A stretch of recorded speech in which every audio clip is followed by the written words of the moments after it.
당신의 노후를 바꾸는 5분 연금 톡톡. 안녕하세요, 부자 아빠. 무드셀라입니다. 네, 무드살라님 안녕하세요. 예, 안녕하세요. 저희가 강연을 다니다 보면은 연금 관련된 질문들이 상당히 많이 네, 나오지 많이 않습니까? 봤죠. 예. 그 질문들을 제가 모아봤습니다. 이렇게 많습니다. 진짜 많네요. 이 중에서 오늘의 질문은 어떤 걸로 한번 해볼까요? 가능하면 쉬운 걸로 좀 뽑아주세요. 이게 좀 쉬워 보입니다. 예, 퇴직하고 소득이 없는데 국민연금 보험료 계속 내야 하나요? 무드살라님, 국민연금 보험료 계속 내야 하나요? 이거 직장인분들이 이거 퇴직하기 전이나 아니면 퇴직하고 직후에 제일 많이 하는 질문 중에 하나가 바로 이 질문이거든요. 퇴직하고 나면 이제 일단 월급은 사라지잖아요. 그렇죠. 소득은 없는 상황에서 또 그렇다고 국민연금 보험료는 계속 내라고 하니까 이거 정말 계속 내야 되는지 상당히 부담스러운 문제 중에 하나거든요. 예. 그때 이때 이런 질문 나오면 제가 제일 먼저 알아보라고 하는 게 본인 나이가 몇 살인지부터 살펴보라고 그럽니다. 그건 왜 그렇죠? 국민연금은 의무 가입 대상이 예. 만 18세부터 60세까지입니다. 60세까지. 그러니까 이게 자기 나이가 이미 60세를 넘어갔거나 아니면 60세에 거의 다가가시는 분 같으면 60세 이후에는 별도로 보험료를 내실 필요는 없어요. 의무적으로 내실 필요는 없다는 거죠. 근데 60세 이후에도 이제 본인이 정 원하셔가지고 이제 보험료를 더 내고 싶다고 하면 국민연금공단에 가가지고 이미 계속 가입 신청을 하시면 돼요. 그러면 이제 이미 계속 가입 신청을 하시면 65세가 될 때까지 이제 보험료를 추가적으로 더 내실 수는 있는데 이거는 어디까지나 신청에 의한 사항이고 60세 이후에는 본인이 원하지 않으면은 더 이상 보험료를 내시지 않으셔도 된다는 거죠. 근데 이제 만 60세가 되기 전에 퇴직을 하시는 경우도 많이 있지 않습니까?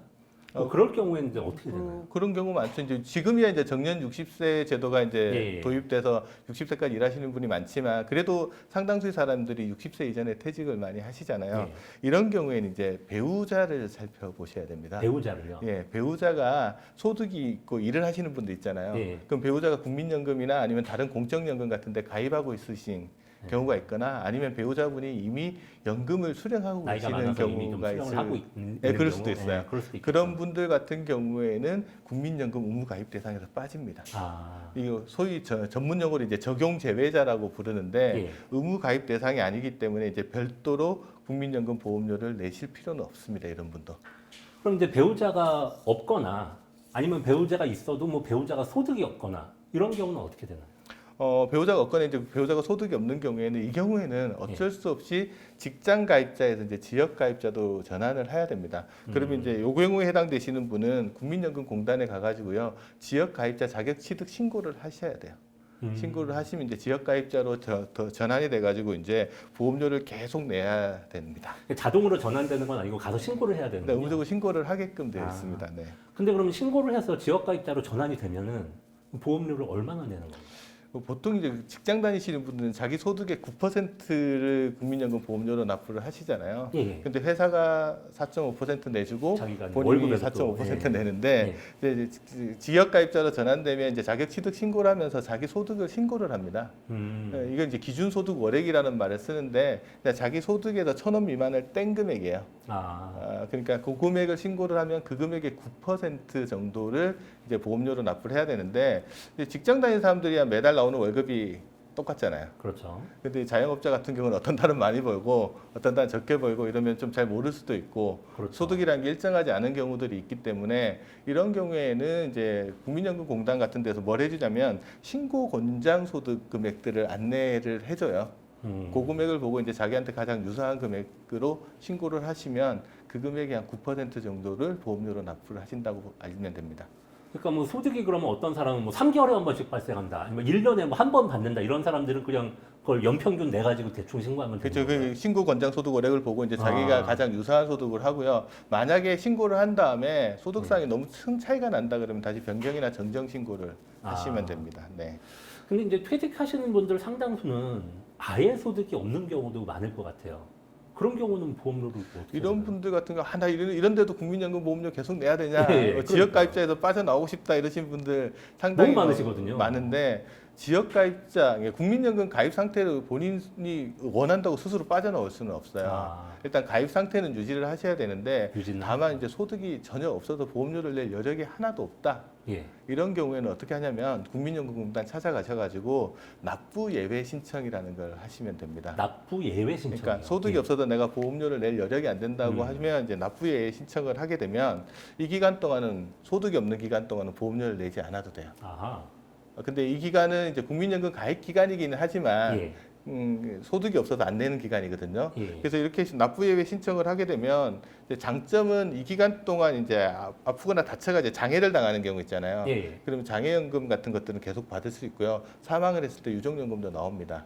하지만 이제 이 기간은 보험료를 내지는 않았잖아요, 실제로. 그렇죠. 내지는 않았기 때문에 국민연금을 산정할 때, 노령연금을 산정할 때 기간에는 포함이 안 기간에는 돼요. 나중에 빠지거든 받는 연금액이 연금액은 좀 줄어들게 돼요. 줄어든다라고 알고 계시면 될 것 같아요. 근데 이제 납부 예외 기간 중에 다시 이제 뭐 어디 다시 일을 하게 되는 거죠. 재취업을 하거나 뭐 자기 사업을 시작하게 되거나 이러면 이제 보험료를 또 다시 내야 되는 거죠. 그죠? 뭐 재취업하시면 새로 취업한 회사가 알아서 이제 인센티브 뭐 알아서 또 국민연금 보험 뛰어가는 신청을 거죠. 하니까 예, 그 예. 걱정 안 하셔도 될 것 예. 같고요.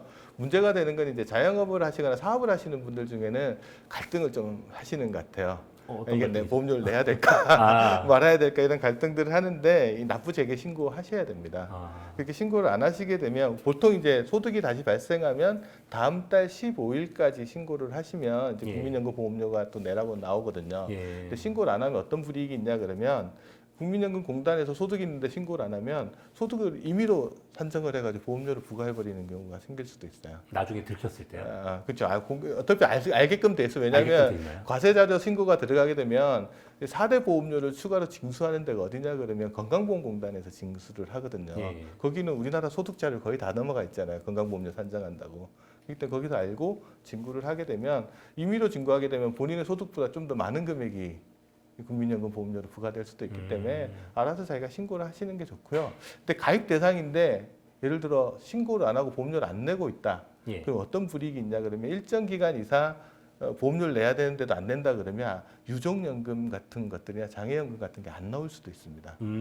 그래서 가능하면 이제 소득이 있으시면 내시는 게 훨씬 더 낫다라는 거죠. 그리고 이제 사람에 따라서는 이제 납부 예외 기간 아까 말씀하셨는데 그 기간 동안 보험료를 안 낸 것 때문에 나중에 연금액이 줄어들 수 있다 얘기를 하셨는데 예. 그게 싫은 사람도 있을 것 같아요. 그러면 이제 납부 예외 기간 동안에 안 낸 거를 뭐 나중에 내고 싶다거나 이런 경우는 그거 어떻게 하면 되나요? 그렇죠. 이제 처음에 당장은 소득이 없어서 이제 국민연금 보험료를 안 내면 좋다라고 생각을 하다가 또 60세 가까이 가면 또 이것 때문에 노령연금이 적게 나온다고 생각하면 그렇죠. 또 후회가 되는 경우도 있을 수 있어요. 이럴 때는 어떻게 하냐면 이제 국민연금을 가입하고 있는 기간 중에 과거에 안 냈던 기간들 있잖아요. 예. 안 냈던 보험료를 한꺼번에 다시 내는 제도가 있습니다. 이게 원래 있던 제도예요. 예, 이 추납부라는 제도인데 어떻게 되냐 그러면 두 가지 조건을 성립해야 돼. 과거에 한 번이라도 낸 적이 있어요. 그러니까 과거 직장 다니면서 냈잖아요. 예. 그리고 새로 내려면 이번에 지금 현재 내고 있어야 됩니다. 지금 현재 네, 내고 뭐 재취업하시는 분은 직장에서 내고 있을 거니까 상관없을 거고 만약에 아직 취업을 안 된 상황이라고 하시면 국민연금공단 가서 임의가입 신청해서 먼저 국민연금을 살려놓으시고 그러면 가운데 빈 기간 있잖아요. 예. 요 기간 안 낸 보험료를 한꺼번에 납부를 하시거나 좀 나눠서 납부할 수 있는데 보험료는 어떻게 산정하냐 그러면 그러니까 예를 들어 이번 달 내는 보험료가 예를 들어 10만 원이다. 예. 그리고 내가 국민연금 안 낸 기간이 한 5년 정도 된다. 5년이면 몇 개월이죠? 한 60개월이잖아요. 60개월 정도 되죠. 그럼 60개월 곱하기 이번 달 내는 보험료. 10만 원 아까. 그러면 600만 원이잖아요. 그렇죠. 600만 원을 내면 5년 동안 보험료 안 된 기간이 전부 살아나서 나중에 노령연금이, 노령연금을 제대로 받게 되겠군요. 늘어나게 됩니다. 아. 그래서 그런 제도가 있으니까 확인을 하시면 되고요. 이때 또 600만 원 한꺼번에 내려면 또 좀 힘들 수도 있을 것 같아요. 부담스럽죠. 그럴 경우에는 이거를 최장 60개월에 걸쳐 가지고 할부 나눠서 낼 수도 있습니다. 이렇게 나눠서 내면 이제 나눠 내는 기간 동안은 정기예금 이자율로 할부 이자가 조금 붙기는 하는데 목돈을 한꺼번에 내지 않아도 되니까 좀 부담은 덜 수 있으니까 그런 제도도 활용해 보시면 좋을 것 같아요. 이거 국민연금 보험료도 할부가 되는 거군요. 그렇지 추후 납부할 때 예. 할부할 수 있습니다. 알겠습니다. 예, 무드사라님 감사합니다. 감사합니다.